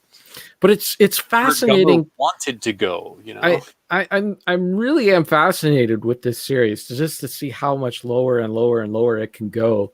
Like I did rate this. I rated 7 higher than 6. Really? I gave them both a 1.5, but I gave 7 an extra half because of the montage at the end of the movie. and it kind of made me feel a little Oh yeah, little when they little said, gooey. "Okay, we don't have enough on our own. Let's put some clips of the original movie." in Yeah, there." and that made me feel nostalgic. So I was like, oh, that's nice. But it's amazing. Like this movie, like this series went from Tremors 1, which is just, to me, it's a perfect movie. It You is. know, like better than Jurassic Park. Jurassic Park is crap compared to Tremors. Tremors is like, like it's kind of, Jurassic Park is not crap, but Tremors is a better movie. it's a way better movie. And it goes from that to, and it just keeps de-evolving into worse and worse and worse. And Yeah, it's it's interesting. just I guess they're able to make just enough money on those rentals. I Yeah. rented it. I gave them some money.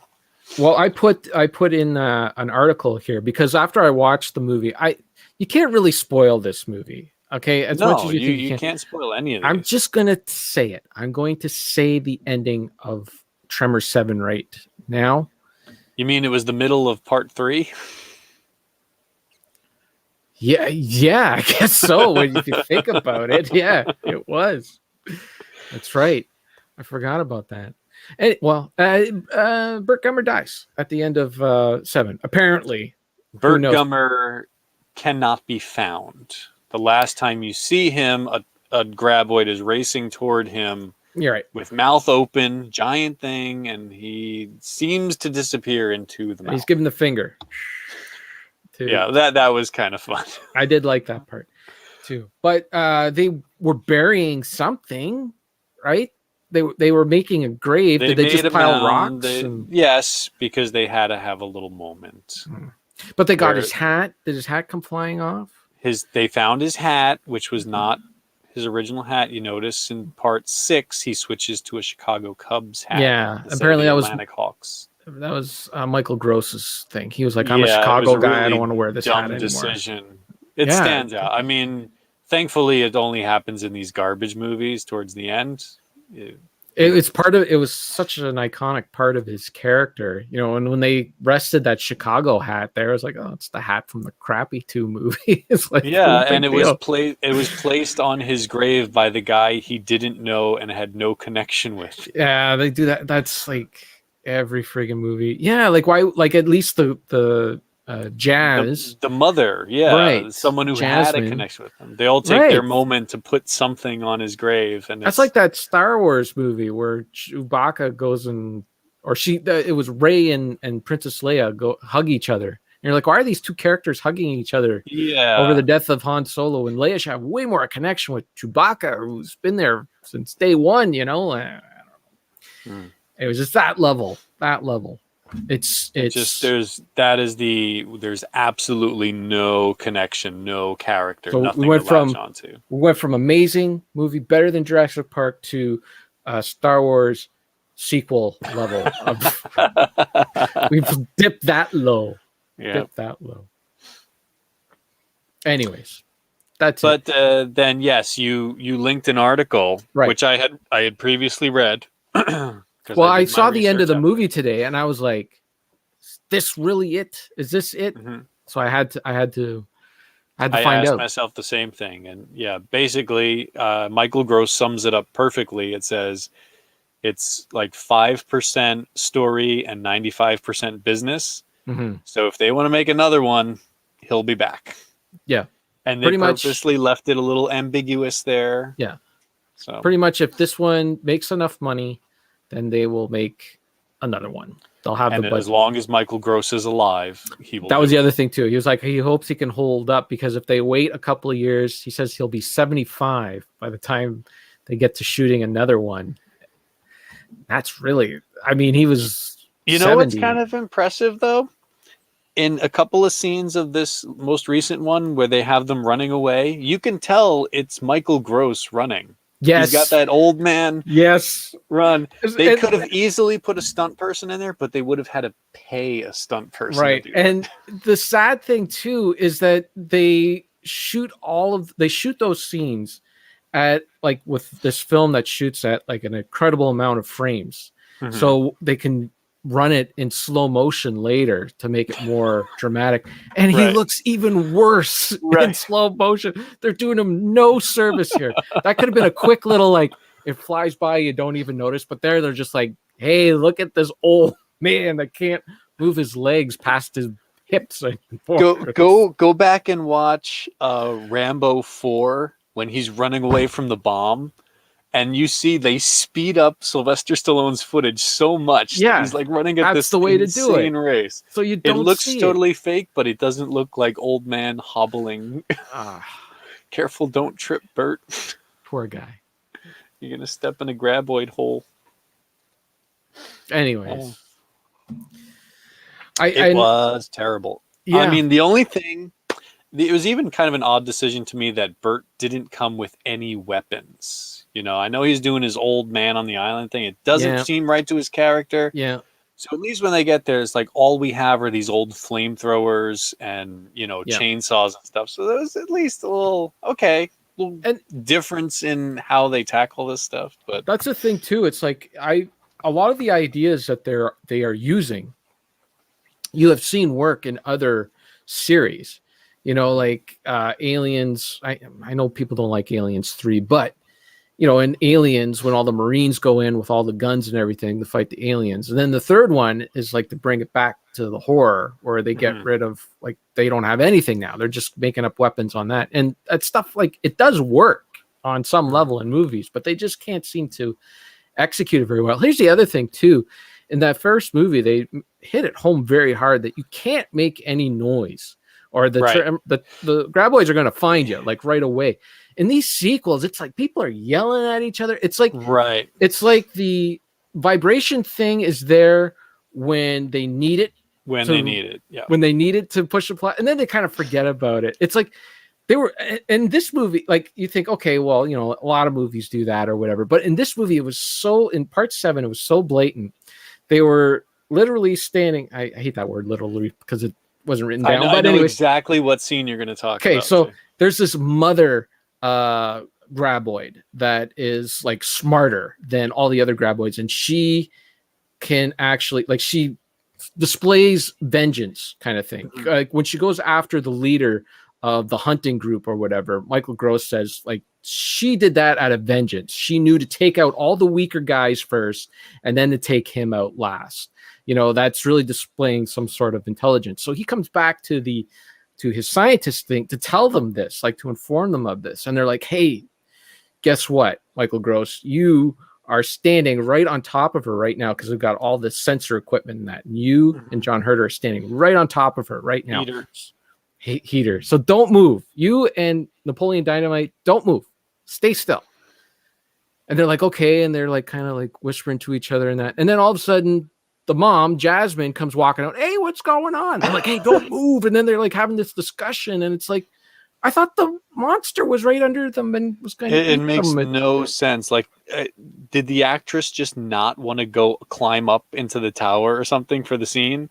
I don't know. And then they're on the radios too. Like, he's sitting there. He's like, don't make any noise. Yeah. Hey, Bert, we're up here on the tower. Like, it makes no sense. And he doesn't say anything. He's just talking back to them like it's perfectly fine. Well, and if you have radio communication, wouldn't you communicate that to Bert before he gets there? Like, hey, we're all up in the area, and it makes no sense. Yeah, and then I was waiting for the moment, you know, the Tomb Raider character switches sides. You know, she's had enough, and she's going to go join the heroes. And then she plays absolutely no role. Like, I'm waiting for the archery skill. Like, she's going to do some marksman stuff and save some people. That's another weird thing they do with these movies. They set it up like she's this amazing archer. She's got shooting at the guy with the apple on his head, and she's doing it with a mirror and not even looking. For like stupid scenes. You want the scene where, like, oh, look, the Shriekers are coming after Bert, and she's like, Rambo style, just picking them off. You know what it reminded me of? Wonder Woman 1984. Segue. Are we done with Tremors? I hope everybody's done with Tremors. I do want to see them make another one, and I want to see them do it right. I want to see them like would be send great? out Bert. You know what would be really, really great? Because what I heard about Part 6, we're not done with Tremors. What I heard about Part 6 is the whole gist of the movie was that they were going to weaponize Tremors. So I was expecting Tremors with like laser cannons and stuff on them. It would be really cool if they just made a smart script that was also really stupid but just fun. Mhm. And if we got Burt Gummer back, but like with cyber implants, Oh. like he got messed up, and then it would be a lot easier to put a stunt person in for the action scenes because he's kind of covered, Right. but like he still has the baseball cap, but he's got Yeah. like cyber parts and he's got built-in weaponry, and then he can go, fight these things. That would be so much fun. By the way, you just got all the Tremors nerds upset by calling a graboid a tremor. They hate that. I do it. Everybody does that. They Everybody hate that. does it. They hate I that. understand. I hate it because I hear people talk about Tremors and they say it. I'm like, nope, it's graboid. Graboid. I'm safe. I just call them worms. Everybody does it. Everybody makes that mistake. So Wonder Woman 1984. Finally watched this movie. Finally, it just came out. What the heck? And that movie, it is just as bad as Tremors. Have you seen it? Have you seen Wonder Woman 1984? I mentioned it, and you were like, "Why did you see that? Why would you waste your time? Why would you ever want to watch this? There are all these Marvel movies. Why? Yes, no. That told me, right? Yeah, but you set that up with like watching like several bad DC movies. Anyways, this movie starts off with a young Diana, Wonder Woman, and she's god, that whole sequence doing this whole triathlon thing where she's a young girl and she's competing with these older 20-year-olds in this decathlon, like normal aged people who would be doing right, and so they do their bits and the running and riding horses, shooting arrows, swimming. Right. Okay, so she gets on her. One point she gets on her horse and she's ahead. She knows she's ahead, and little Diana looks back and sees that she's got a good lead, and she misses a tree branch that hits her and knocks her off her horse. Knocks off the horse. The horse takes off. What's she going to do? The other people are passing by her. She's going to lose this competition. She sees this weird concrete sled thing. I guess that's used for like a culvert to. It's used when you don't know how to get on with the story. So she said, "Hey, if I slide down that thing, I can jump back on my horse and I can get back in the race." So she slides down the shortcut. Thing, jumps on the horse, getting towards the end, and I'm not sure if it's her mom or one of the leaders of the tribe that she's in or whatever stops her. No, you can't do that. You took a shortcut. That's wrong. You can't do that. That's she and the little girl stops away. So I'm watching this Wonder Woman movie. It's 2.5 hours long. Mm-hmm. This was 10 minutes of the movie. It's going on and on and on. Okay. Then they finally get into like 1984 and they're in a mall and she's doing her thing. I was liking that part. That was good. That's the best part of the movie. That was fun. If the movie was just that 15 minutes, I would have been fine. I'd be like, that was a good 15 minutes. But then it goes on about like wishes, and there's a stone that can grant wishes, and this guy. It's all like these really dull characters that turn themselves into dull villains that she fights. But I'm watching this and I'm like, I know this is a movie. This is a real movie. It's not going to waste my time with that first 10 minutes. 2.5 hours long. That first 10 minutes had to be important. It had to be telling me something. So I'm watching this movie, and that first, it doesn't come to any sort of. It was pointless, absolutely pointless. And it's like, why are you wasting my time with this stuff? It's. I hate to go back to Jurassic Park, but if there's one thing that Jurassic Park did, it was this one Jeff Goldblum line. It's like everybody focused on. Can we do this thing? And nobody asked if we should do this thing. And I'm wondering if that's the thing in movies now. They're like, hey, we could show this, we could show that, we could show this. But nobody like looks at it and says, this movie's 2.5 hours long. We're going to waste everyone's 10 minutes of their time with this thing when we can just get right to the friggin' mall in 1984. Like I thought, because, this villain he can grant anyone's wish, but if he grants someone's wish, he takes something away. It's the same thing that the stone does. He wishes he becomes the stone, and so now he can grant all these wishes. But if he grants your wish, he's going to take something away.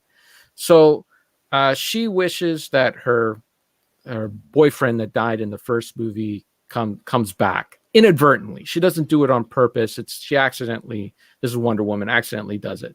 And her boyfriend comes back in some sort of way. But the trade-off is that she loses her powers.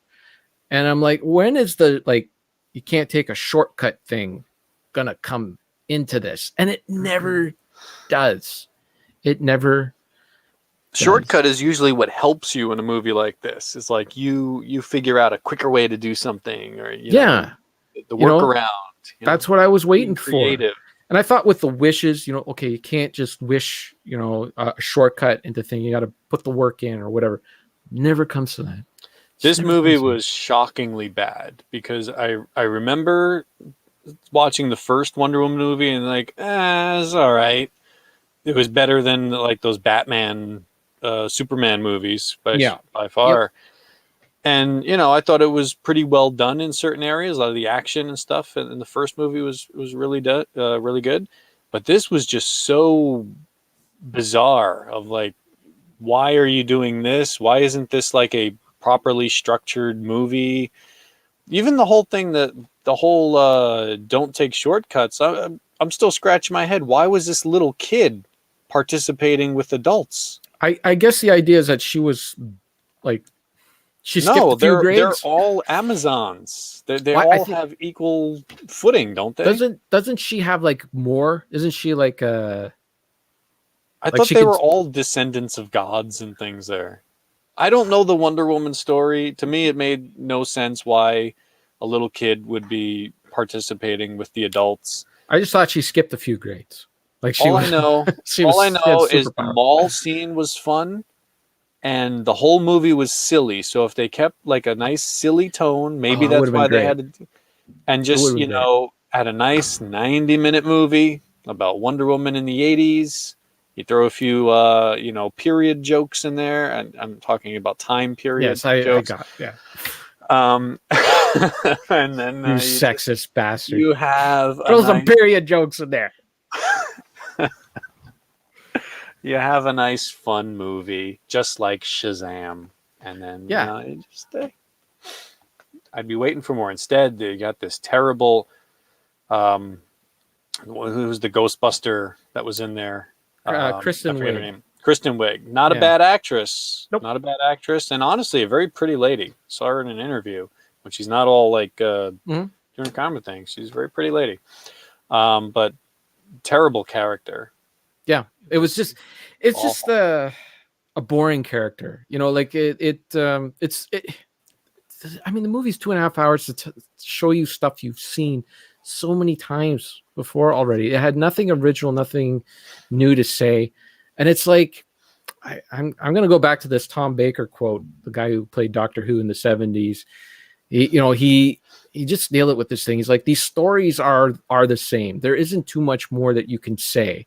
You're going to be saying the same thing over and over again. The hero is going to win. So the only thing you can do is entertain people while you do it. And that's what this movie does not do. It doesn't entertain you on any level at all. Unless really feels... you are sitting there looking at your phone and you're going to look up at the explosions once in a while and then go back onto your phone. I think that's how some people they get upset with us when they say, hey, you were too hard on that movie. I thought it was okay or whatever. Yeah, you were probably just sitting there looking at your phone. I watched the movie. I sit there and I look at the movie. And this movie was crap, and it was just so boring. It feels like they were going for kind of a lighter tone. They had the campy 80s thing. They had the little kid. The one villain turns into a cat lady. Wonder Woman's got the golden armor thing. There's lots of fun visual things that could be campy and fun, but so boring. Boring. It definitely needed an editor. I would have cut out that first 10 minutes. Yeah. Boom. Get that gone. And then. Well, I watched Tremors 7. And I said, This is the worst movie I've seen in a very long time. And Yeah. the very next movie that I watched was Army of the Dead. And I then said, this is the worst movie I've seen in a Wow. very long I time. thought you were going to say the bar was set so low that this just passed, No, snuck on my through. bar was rock, but my bar was underground with the graboids, And- and Zack Snyder burrowed beneath that. wow. Zack Snyder went sub Tremor, Sub sub sub Graboid. sub John Heater Tremor sequel. Wow. It's so bad. That's The low. story doesn't make any sense. The characters are terrible. Visually, it's a nightmare. Zack Snyder was the director of photography and the writer and the director. And he did this thing where he played around with the shallowest depth of field you could possibly imagine, He's full of where shit, that guy. nothing is in focus, which I understand if they're doing for like it's a creepy zombie environment you can't see. Uh-huh. But the entire movie is like that. When you're in plain daylight, there's one scene where like someone's looking at their smartphone. Everything around is blurred out except for the little smartphone screen. It doesn't make any sense. It's stupid. It's a very stupid I movie. hate how these directors do things just for the sake of doing it. You watch an old Hitchcock. I was watching an old Hitchcock movie, and it was this thriller thing, and there was a scene with Paul Newman and this woman that he doesn't even really know, and they're trapped in this room with a killer. And if he gets it, well, he's like he's part of the government kind of thing. And if he like an assassin for the government, and if he gets out, he's going to let the government know about all this stuff. So they have to stop him, and they don't really know what they're doing. They themselves are not killers. So they do this thing as like this really sloppy killing. Like they try to stab him, and they only stab him like up here above his heart, so he doesn't die, and he's like fighting them and all that. So then like she gets in her head, what I'm going to do is I'm going to turn on the oven, and we're going to stuff his head in the oven and kill him that way. And they're grabbing him, and like the camera's like moving forward like this, closer and closer, like it's just a shot of the oven, and it's just like this. Dude, so like you're getting the like his perspective as they're grabbing onto you. And it's like, this is so cool. Like he's thinking of all of these things to do in this scene, but it makes sense within the story. It's all part of the suspense of the story. Now I find that they would just do that just for the sake of it, where there's no setup or build or anything to this thing, you know? Well, here's the thing, all you big time Hollywood directors that are listening out there. If you want to try something experimental, you can just try it. Do some test footage. Like not even when you're on a movie, just go get a camera and try it. And then show it to somebody and say, hey, what do you think of this? Don't tell them you made it. Don't tell them you want to do it for a movie. Just say, what do you think of this? And they'll say, that looks really good. It's effective. Or they'll say, that looks like garbage. And if they say that looks like garbage, don't shoot your whole movie that way. They used to do that too many all the people time. around them. Zack Snyder would say, I want to shoot my movie like this. What do you think? And everyone says, oh, Zack Snyder? Yeah, of course. Go ahead. Please. You make money. Yeah, they used to do that all the time. You watch like old extras on Blu-rays for older movies and that, like the stuff that they would test out, even for the crappiest James Bond movie. You know, they would like you can go on the Blu-ray extras and they'll actually have all the test footage that they did before they actually said, okay, we're going to put this in the movie or not. Make sure that this thing works or whatever. You know, they'll like how a car flips in the air or whatever, doing stunts with like a semi truck or whatever. And they would actually show it to, the people financing the movie to say, look, this is what we can do. And we can make it look like this kind of thing and all that. And it was all like pre-planned out, but I don't know. I don't know what they do now, man. It's just so bad. Movies are bad. Every movie sucks, except for a few. We got at least one here that's good. At least one good movie. You mean Solo? No, not that. I don't know. I haven't seen it. It might be fantastic. Everyone might be wrong about it. I watched it. And what'd you think? Honestly, I'm on the fence. It's there's a lot of stuff I don't like about it, but there's also a lot of stuff that is okay. They explain the Kessel Run, right? You know what? There was a There was a Red Letter Media video where they did like predictions for what they think is going to happen. Everything is in this movie. Yeah, I Like, know, and all the things that like everything you know about Han Solo from the movie, the original trilogy. They went on the assumption of all that's going to be in there. All that was in there. yeah, I saw It's that. like, yeah, I know. it's like all that stuff is in there. And that's one of the things that I hate about the movie is that even the stuff that's not in there, like the stuff, they don't show it, but they still say it. Like, yes, the Kessel Run, the spice mines of Kessel and all of that, and Lando and Chewbacca and everything, the Millennium Falcon, it's all there. But even things like, I'm going to spoil some stuff for you. Go ahead. Jabba the Hutt is not in the movie, but they What? make a point of mentioning Jabba the Hutt. Oh, yeah. Tatooine and the cantina is not in the movie, but they mention going to a bar and like going to Tatooine. So like everything that's not in there, they at least mention it. And can I spoil the ending for you? Yes. Han Solo is not part of the rebellion or anything, but the whole thing about this movie is like he's trying to boost this fuel that's like a cargo thing he's trying to smuggle. He's trying to get this fuel.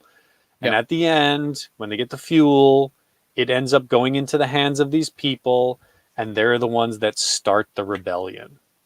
So Han Solo, even though he's not part of the rebellion and he doesn't fight for a cause yet, he's also instrumental in the foundation of the rebellion.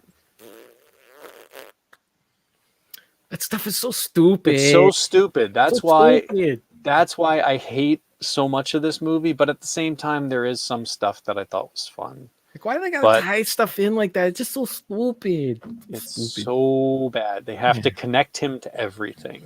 And do people like, oh my god, that is like the greatest thing. Han Solo started the rebellion. He's all part of it. See how cool he is? Oh yeah. So dumb. It's so dumb. Yeah. Woody Harrelson is awful. I don't know. Why is Woody Harrelson in so many movies now? I don't know. He's like off the pot. He was in Cheers. He had a thing a long time ago, and then he was kind of gone. And then now he seems to be in so many big movies. This is one of my favorite games to play. I'm gonna go look up Woody Harrelson. I remember him doing some movies back in the day, like People versus Larry Flint, stuff like that. But then it seemed like he disappeared, as most actors like do who don't do a lot of big things. And then he's like, oh, but he's also in Kingpin. He's in Zombieland. He's in.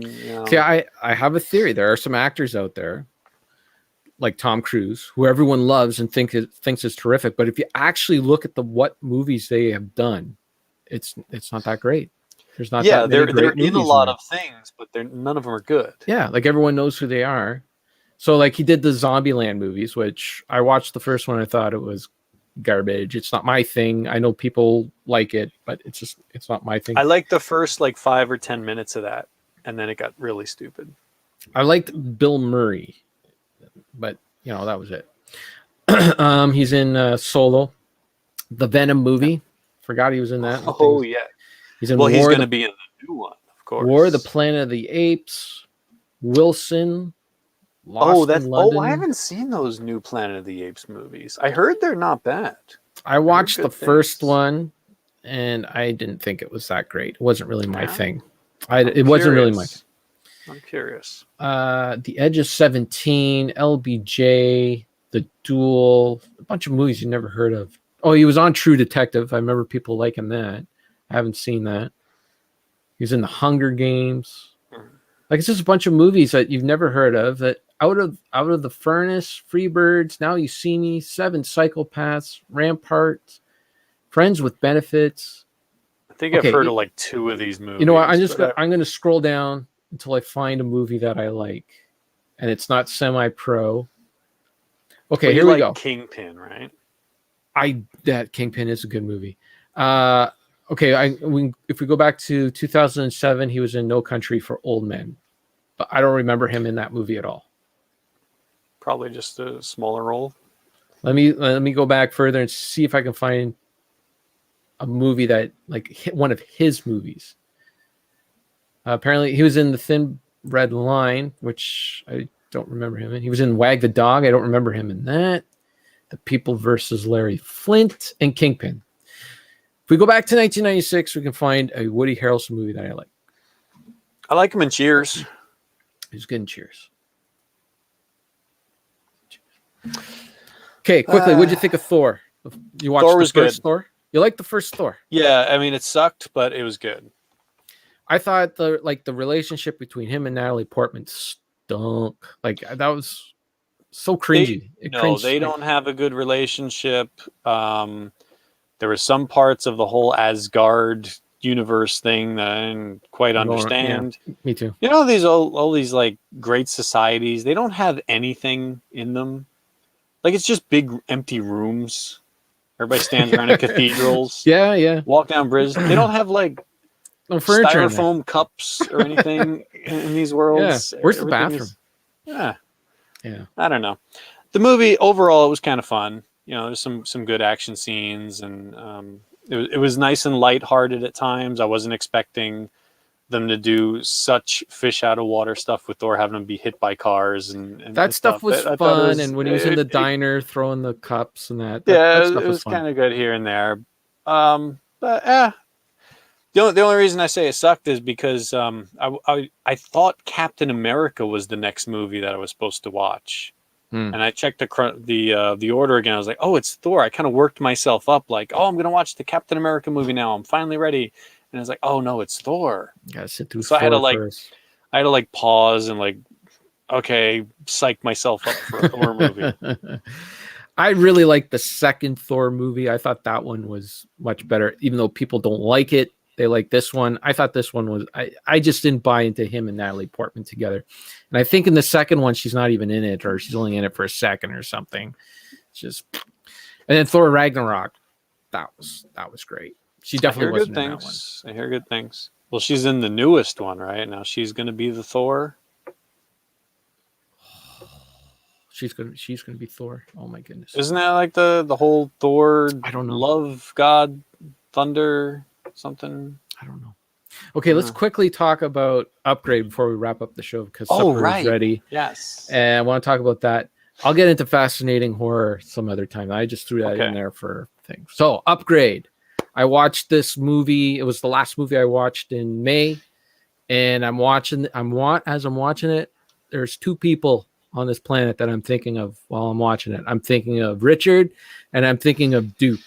It's a sci-fi, gory action in the vein of RoboCop, but it's not RoboCop, but it just has like some little bit of RoboCop. I did get a lot of RoboCop vibes. Yeah, dystopian society. So that's why I thought of you two. I don't know, maybe I'm crazy, but I friggin' loved this movie. I thought it was in my wheelhouse. So I recommend it to you. Did you watch it? I did. And I did not love it. I like a lot of it. I like a lot of the style, but I was also pretty frustrated by the movie. I got a lot of RoboCop vibes, a lot of Matrix vibes, Inner Space. There's all these different influences that were coming into my head while I was watching. So let me just set up the movie a little bit before you get into why you didn't love it. So this guy who's like, he's really into working with his hands. First, the movie starts off with him working on this old. No. The movie starts with a close-up of a record player. Right, and he's listening to Howling Wolf. Right. And he's listening to Howling Wolf on it. So that was like part one. And then it pans over to a 1977 Pontiac Trans Am, exactly like what Burt Reynolds would have in Smokey and the Bandit Black with the screaming chicken on the. And he's working on this thing. So he's a guy who works with his hands. And he's in this futuristic society where everybody is getting further and further away from doing stuff like that on their own. They don't even drive their own cars. The cars drive themselves. You know, he's with his wife, and his wife's all like, she's all into the technology. You know, you can just do this and do that. But he's like, he just needs to work with his hands. That's what keeps him going. That's what keeps him busy. So they go, he's actually working. He doesn't make too much money. He's actually working on this vintage car for this other person. Not sure how far in the future we are, probably at least 50 years in the future with the technology in that 30 to 50 years. And so they go drop off this car. Turns out he's some big guy, big shot guy, whatever. Anyways, they're on their way back, and they get into the car goes crazy or whatever, and it turns out that these bad guys have taken over the car, and they get into this. They basically get mugged. The car flips over, the muggers come in and pull them out of the car, and shoot the wife. This is all within the first few minutes, so I'm not spoiling anything. Shoot the wife, she's dead, and then they take him and they shoot him in the neck, and then they run away, and the shot in the neck leaves him to be a quadriplegic. So this rich guy who he delivers the car to feels for him and says, "You know what? I could put a chip in your neck that will send the signals from your brain through the chip, and it'll be able to operate your body for you." So he starts off that way, and then the chip starts taking over, and he can fight dudes with super abilities and that, because the chip is so advanced. The chip has a consciousness. It's like an AI. I wasn't gonna get that far into it. Okay. That was as far as I was gonna go. That was my tickling an ass with a feather kind of thing. Gotcha. So okay. Well, then I guess without being too spoilery, I'll just say I did like the setup, the garage, I had no idea this was a futuristic movie. They set it up where it's just everything is in this time zone. You could totally believe it was like present day or even in the past. But then he goes outside of his house. Yep, you better go eat dinner. Very soon, yes. He goes outside his house, and then you see signs of new technology. And his wife comes up in this super automated car. There's not even windows. There's this honeycomb thing over all the windows. Yep. Drives itself. You don't even have to look or anything. It just drops you off. So then, okay, great little twist right there. Had me fooled. So that shows just how far back he is. I thought it was a little odd that he's so far back, considering how futuristic that is, that he has no idea how to use computers. He says later on, he wouldn't even know how to operate the car because he'd touch the wrong button and he'd show up somewhere else. So, dude, if you spent enough time on Zoom calls with the people I understand. Believe me, I understand what it's like to be a backwards guy in a modern society. Yeah. But I thought it was a little extreme. But that's okay. I can take it for that. What I didn't get was the connection between him and his wife, because they spend the first 10 or so minutes of the movie showing how separate and different they are. He's all this old school. She's contemporary. He likes doing with his hands. She doesn't want to do anything. She wants to print a pizza. He wants to make a pizza. They spend so much time showing how different they are, and the only connection they have is just, generic, "Oh, you're my wife, I love you," kind of lines. Opposites attract, baby. I didn't get a connection, and I thought her performance was a little bit obnoxious. Sure, fair enough. Yeah, and then they get into the story and everything, and the beginning of the movie, the whole them getting into the car accident, the wife being shot and everything, and then him being in the chair and all that. It's played in a very certain tone. It's a very flat, serious tone where you get the impression this is going to be an in-depth character thing. The way they show him, his mom's giving him the bath, the towel bath and everything, and she's trimming his beard, and he just starts crying, and it seems like it's going to be a deeper character study, and the way he delivers his dialogue is very real. It's not over the top, exaggerated or anything. Even when they get to the whole AI chip and everything, it's still played fairly straight. Once the action starts, and I like the way the action was done, the way they shot it, the movements, I thought that was fun. But then he starts talking, and he starts getting really sarcastic. When he starts delivering those "Oh, you didn't know I'm a ninja," and stuff like that, it felt like, oh, come on, this is that. And when you start seeing people loading their guns, that's all they'll say.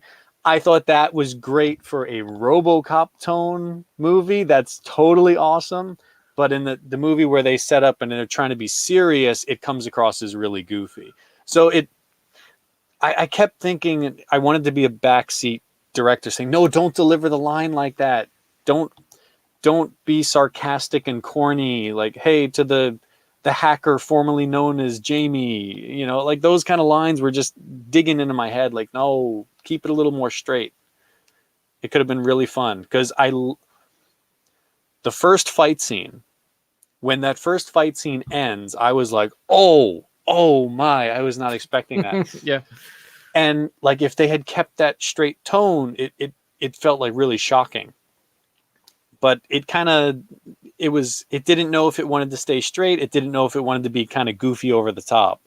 So overall, I really liked it. I thought there was a lot of fun stuff, a lot of fun imagery, the tables, the cars, the police car. I really liked the design of that. Mm-hmm. I really liked the detective. I thought her character was good and uniform throughout. And then the ending, I thought, this is not a smart enough movie to have an ending like that. Oh. That ending felt like if you had stayed serious the whole time, I could buy that ending. But it was not. But it got goofy, and it wasn't a thoughtful ending to me. See, the other movie I would say that this reminds me of is Predator, in the way that Predator starts off as really goofy, right? Like it's just this goofy kind of like action movie where these guys are going in, and then it turns into a serious monster movie. Where I felt yeah, but it's not over the top goofy. It's not silly. Oh, it's over the top goofy. It's Predator, not silly. when the explosions are happening and guys are like moving really slow and stuff like that. It's very goofy. It's very goofy.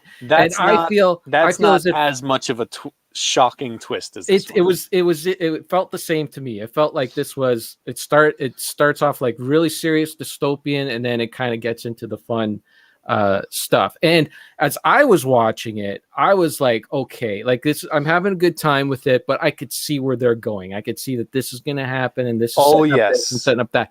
And then when it got to the end, and all the stuff I thought was going to happen didn't happen, I thought, you did your job, movie. You had me on my toes. You had me thinking, and like I've seen this before. I get it where it's going, and it didn't go in that direction.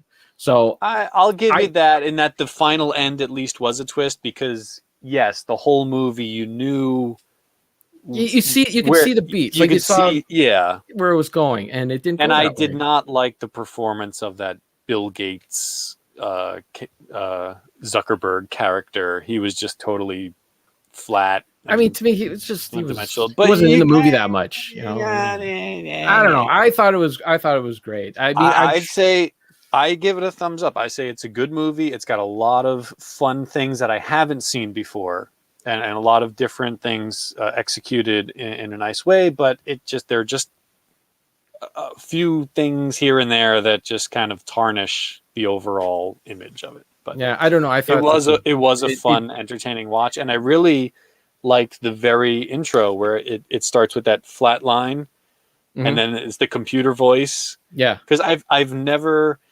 Every time you watch a movie, it's like produced by production with, and someone said it. Yeah. Instead of and there was no credit, like there was no visual text, but there is a visual image that keeps you engaged. I thought that was nicely done. Yeah. Oh, I see what you're saying, but I didn't feel I got a different vibe from the whole thing, and it could have been that it's hard to recommend a movie to someone and like without like trying to set expectations too high, right? Because for me, this was a movie that was on a list, the best Netflix movies that nobody watches, right? And so I just put them all on my list, and then that was like 4 months ago, and then when I go on there, I'm like, what's this movie? I don't know. I just hit play and I start watching it, right? Is there a movie on your best Netflix movies that nobody watches called Annihilation? I don't know. There might be. I just watched that recently. I watched it right after Thor, because it also had Natalie Portman in it. Oh, and Natalie Portman kick. I guess. But I I'd seen it show up on Netflix a bunch of times, and I was like, "What is this? What is this?" It's just I always see a picture of this, like one image, this thumbnail that always pops up, and I'm like, "What is this movie?" So I watched it, and it's not a perfect movie, but it does have some interesting things, and as far as movie goes, it's told in an interesting way. They're I'd say watch it. I think you'll probably appreciate a lot of it, but you won't love it. But there'll be a lot of things you can appreciate that most movies don't do. Okay. We better wrap this up because we're getting on 2 hours and it's My goodness. I'm going to be eating supper at 7 p.m. This is ridiculous. I feel like an American right now. Follow the podcast as it's better consistent than STC Pod on Twitter. We're at retro_Fandango. When was the last time you seen a new episode of STC Pod? It's been a very long time. Who knows? Who knows when they're going to come up with another episode? So you might as well listen to Fandango. You're not going to get STC Pod. Just come over and listen to us. Why not? Might as well listen to us. Might as well. You got nothing better to do. Nothing better to do. You don't have cable anymore, so get a boner with Retro Fandango, and don't forget to check out our Discord. If you need a link, just reach out to me. You can listen to Duke. He'll probably send a message when he watches Upgrade and let us know what he thinks of it. That's it. That's the show. We got to get out of here. I got to hit stop. So thanks everyone in the chat. We had Deke, we had Sarka Sim, we had Toku Joe, we had It's Rocket Sauce, we had I Got Kings. He got Kings. Who I think he got out of here. Yeah, everybody did once we started talking about Tremors. Oh, how boring is this show? I got out of here. And Mrs. Q Dog was there. All right, guys. Thank you so much for watching. We'll see you in 2 weeks. Mm-hmm. I'm going to hit end broadcast and not leave studio right now. You can try. Doing it. Goodbye, everybody. Goodbye.